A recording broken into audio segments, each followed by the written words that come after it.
He was handy capable if there ever was a That's what I used to call him the least disabled person that I've ever met. Johnny did more with a C5-6 spinal cord injury than most people do in their whole lives. Did shit than three people do in their whole lives. Me and Johnny did so much stuff. Rest in peace, Johnny.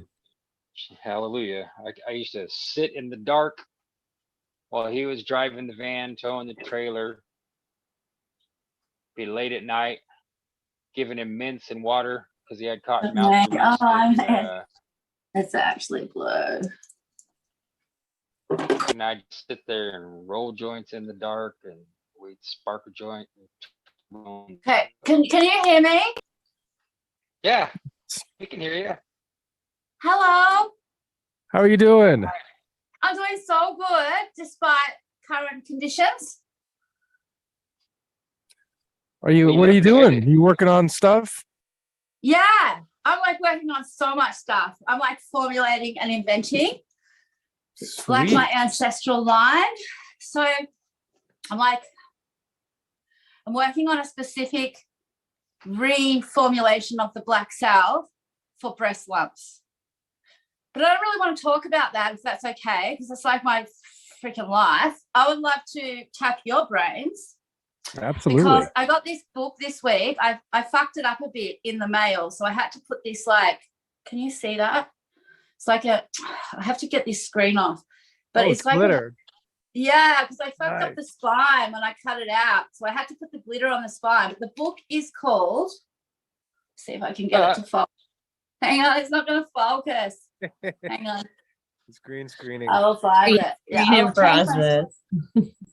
Anyway, the book is called, let me just get it in frame. It won't focus. The book is called Magic Medicine, a trip through the intoxicating history and modern day use of psychedelic plants and substances. So that is a book that I would like to tap people's brains about I've been offered mescaline cactus. So I've never tried that. And I'd like to know if anyone has tried it. And the other happy news I have it's quite sad because the government has banned both of the herbs that I need to create an escheritic black salve. Bloodroot, Sanguinera casenasis, and chaparral, which is what grows where Gordy lives. So they've really made my life extremely hard. But on the other hand, I bought this other book, which I think is, we'll only focus for a second. This is about Australian bush remedies. So the Australian bush is full of all these amazing herbs that nobody's ever used. But what I wanted to know is if anyone, I've had heaps of DMT, like a lot in my early years. I don't take anything that much these days. Like the last time I had acid, it was so intense, and I loved it so much, but it was 6 years between drinks. So I want to know about if anyone has tried changa, because I have that available at the moment, and mescaline, cactus. I don't know, all different types of cactus. Does anyone have any experience? Because this is what tweaks my knobs, is talking about this stuff. I've tried some mescaline before. It was it was from the San Pedro cactus, and my friend of mine made it with a simple sort of extraction, an acid extraction, and it was really awesome. It was super mellow. We didn't take very much, but it was such an informative night. I could see how the birds communicate. Wow. As they fly. I love that shit. How they fly in a big flock formation, and then they become like one mind, where they send birds back and forth in the mental space between them, as they're flying. And I could see it happening, and then everything was super it was very geometric, spider webby. I saw I named this star Candy Wife because she was so beautiful. She was white and then blue and then red and then white and red and blue, and turns out it was serious, but I could see her like What? barber pole spinning. Pretty awesome. Definitely a pretty neat thing. I was gonna see if I can get some more. I ordered some the other day, but some San Pedro cactus, but has not arrived yet.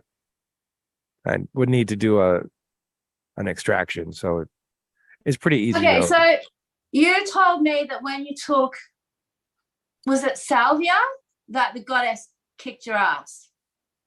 Yeah. So Well, you didn't experience that with the cactus? no, I didn't. Not at all. I didn't take very much.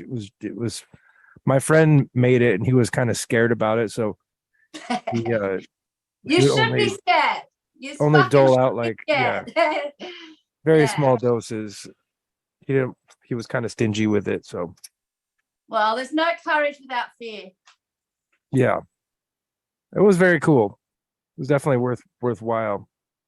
Well, speaking of serious, I just wanted to introduce you to my dog. So this is Buddy.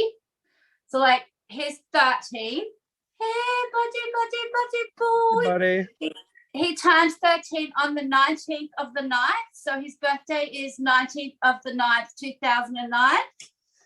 Wow, cool. Yeah. So anyway, I just wanted to introduce you to him because he's like a fucking legend. Awesome. Mm. It's like a good dog. He's super mellow. He's been through a lot. We both have. But like, you know, his 19 is the number of rebirth. So as much as we've fucking been through it, he just bounces back stronger. I predict he will live to 19. Yeah. Well, he better. At least. Exactly. He Okay. looks happy. He's a lucky dog.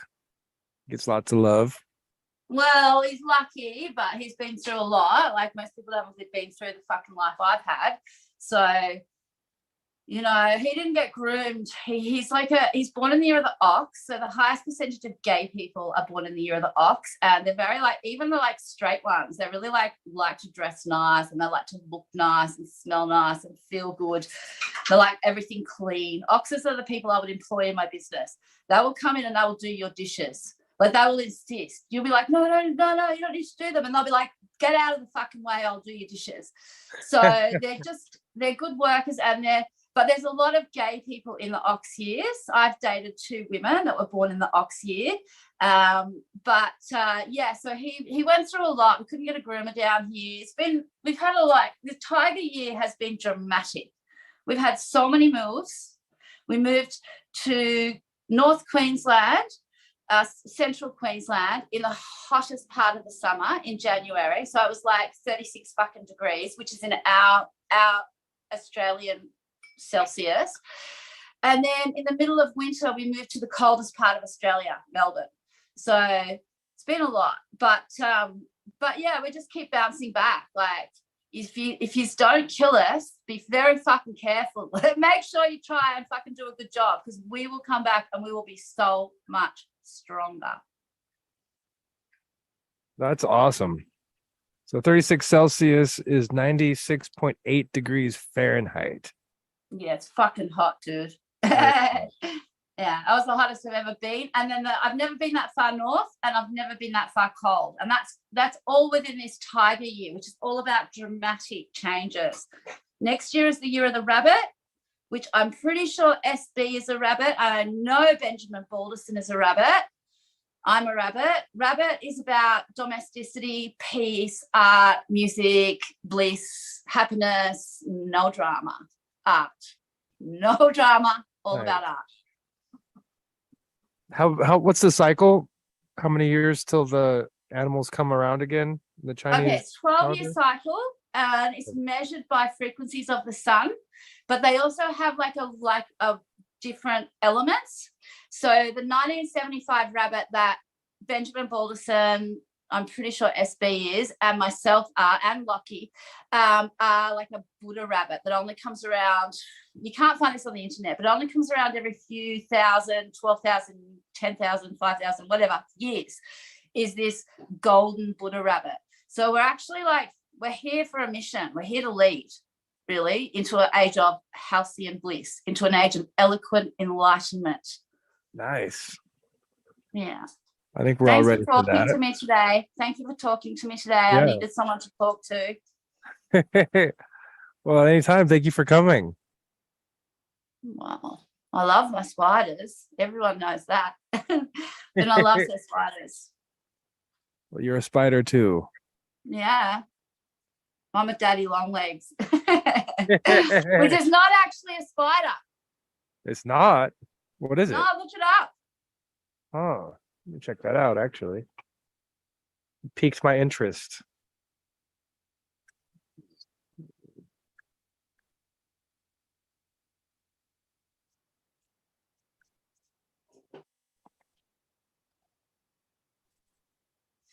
This is a tricky one. Unfortunately, different people call completely different creatures by the daddy term. Most Americans who spend time outdoors, long-legged harvestmen, which are ground-dwelling outdoor creatures.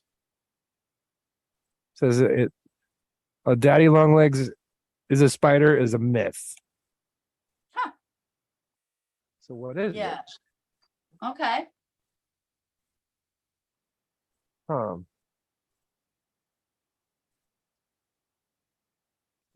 So they're arachnids, but they're not spiders. In the same way that butterflies are insects, but they are not beetles. Harvestmen have one body section. Spiders have two. 2 eyes and a little bump. Most spiders have 8. So they have 2 eyes like people. Segmented abdomen. Unsegmented in spiders. No silk, no venom. A totally different respiratory system and many other differences. Huh. That's bitch. I'm a super spider. very super spider. So what's happening with you, Jim, the naked pilot? What's happening with your life? Fill me in. Oh, I don't know. People probably don't even know that you're the naked pilot. Yeah, I fly. I've been taking flight lessons, and I fly a naked Cessna, which means it doesn't have paint. It's just bare metal. You fly it naked. So I fly naked. What do we call it? Yeah, it's a Cessna Skyhawk. Beautiful airplane. Very pretty. Yeah, I haven't been flying the last week, or this week or last week, because last week the plane was getting some maintenance done, and so it was down. And I'm gonna fly next week. Actually, need to make an appointment. And how's the weather over there? Like you're going back into winter now. I remember when you were showing me the pictures of the lakes being unfrozen. Now they're all going to freeze again. It's starting to come. Yeah, winter's definitely starting to get cold snappy. So it seems like it just jumps on you here for sure. Like it's way too hot during some parts of the summer, and it's way too cold during some parts of the winter. And there's but some you live on the land. You live on the land. You live on the land in a very beautiful location. It is beautiful. Yeah, it's farm country. There's a little town here, but it's a nice little town. It's just it's in the valley. There's like sort of high desert, but there's a river that runs through, and so there's lots of great irrigation, so they can grow lots of. Sorry. Did you say desert? Well, it's sort of deserty. Yeah, I mean, if there wasn't anybody farming it, it would be kind of deserty. I mean, it's kind of a lush valley, but it doesn't rain a whole lot. There's like a sort of a rainy season where it rains a few times a week for a couple of weeks. There might be I mean, it rains now and again, but it's not a whole lot. Okay. And my next question is, what are you working on at the moment? What are your current projects? Oh, just wanted to say, I've got this head, which I've been That is cool as fuck. But working who on is it? him. It's Jack Kirby.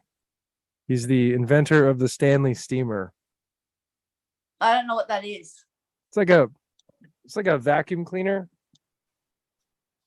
It's like a Okay, can I tell you, my grandfather was a doctor, because people don't believe me. It's been going around Facebook and people are like, she's making it up. I'm like, it's fucking verifiable. Check the fucking records. So my grandfather he worked with Sir Charles Kingsford Smith. Do you know who that is? He's a very famous Australian. He was a pioneer. what was his name again? Sir Charles Kingsford Smith.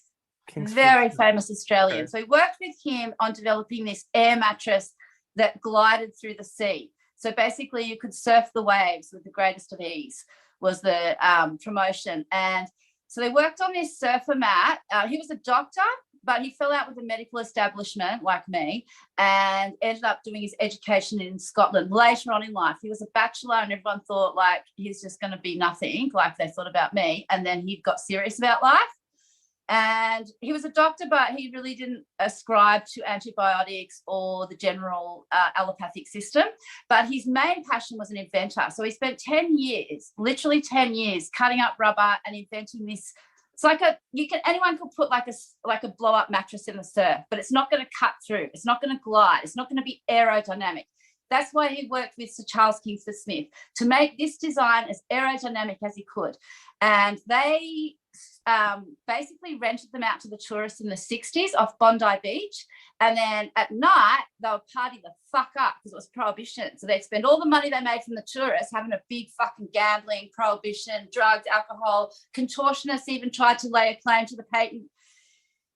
Fowler, greatest famous horse, Frank Beaurepaire, the leading rubber guy in Australia, and Sir Charles Kingsford Smith were all involved in this invention, but it ended up going to court about the patent, and he was fighting for a year or two, and his friends were like, dude, it's like me, dude. Like, why do you want to fight for? It's just not your nature. Just let it go, right? You made something, give it to the universe. And so he let that go. Anyway, my point is, so after this famous surfer plane, his name was Dr. Ernest Smithers. He invented, and people don't believe me, the timer on a toaster and the light inside a fridge. You can check all this. The timer and the toaster. Lying, and what else? Fucking lying, but it's true.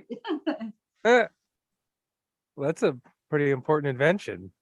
Yeah, but he didn't patent those. Like he just was over it by that stage. He was just doing it for the fun of it in his back shed. And he invented the timer on the toaster because they had like old-fashioned lawns bowls motel club. And his wife, Winnie, couldn't gauge all the toast for the guests. So that's how he came up with the invention for the timer on a toaster. But yeah, I thought you'd be interested in that because you like your inventions. Huh. Interesting. That's cool. Yeah, babes. All right, I've got to go. But I just really wanted to come and tell you I love you very much. You too. Thanks for coming. I'm sorry I'm a fucking bitch sometimes, but you don't know what I have to go through. I'm fighting the fucking government like on a daily basis. So to cure cancer, you know what I mean? It's like I'm out here trying to help people and they're just making my life hard. Plus, you know, when you're doing really good things in this world, you are people around you the Mr. Smith Matrix beast, like even good people can get overtaken by evil forces and just fucking attack you. And you're just out here just trying to fucking be happy, dance, sing, live a good life and help the people, help them. And it's the other thing I've learned. I used to think narcissism, sorry for being on the soapbox, but I used to think narcissism was like, oh, it's just like an overused term. No, it's a real thing. Right? Narcissism is basically people who only care about themselves. And that is encouraged. That is encouraged in our society to only care about yourself. So we have an epidemic of Wachiko, which is manifested as narcissism in this current world. So finding like-minded, heart-centered, art-driven people that I love is hard for me. So I'm really glad that I'm here. Well, we're glad that you found us. Okay, I love you. I'm gonna go now. Thank you for coming. I think I'm Any gonna probably questions call it a before I night go? myself. Any questions? Yeah, definitely. You should come back and we'll talk about your the Sov very soon. Yeah, well, I'm gonna be careful about that, babes, because they'll fucking flag it. I've got another woman, Harmony Lorraine Waterhouse, who wants to do an interview with me, but we have to be really careful when we post it, because it will just flag the platform. It will flag the channel. Any We'll have talk to of it. do a Yeah. hobo code or something, some sort of code. Oh yeah, it's such a good idea, dude. Fucking oath. We'll call it something else. Yeah. You're clever. Sneaky. You got to be sneaky, because we're dealing with so Gotta many be sneaky sneaky. fucking assholes out here. But we can be sneaky too. You gotta stay a step ahead. We can MacGyver it up. Yeah. Mwah. Okay, I love you. I'm gonna go now. Bye. Thank you. Cool. I love you so much. Thank you for having me. Yes, you too. Thank you for coming. See you next time. Well, thank you everybody for stopping by. I'm about I'm gonna call it a night myself. Come back this Saturday night for Weaving Spiders. We'll be weaving around 7:30 p.m. Pacific time. Until then, we live in your mind.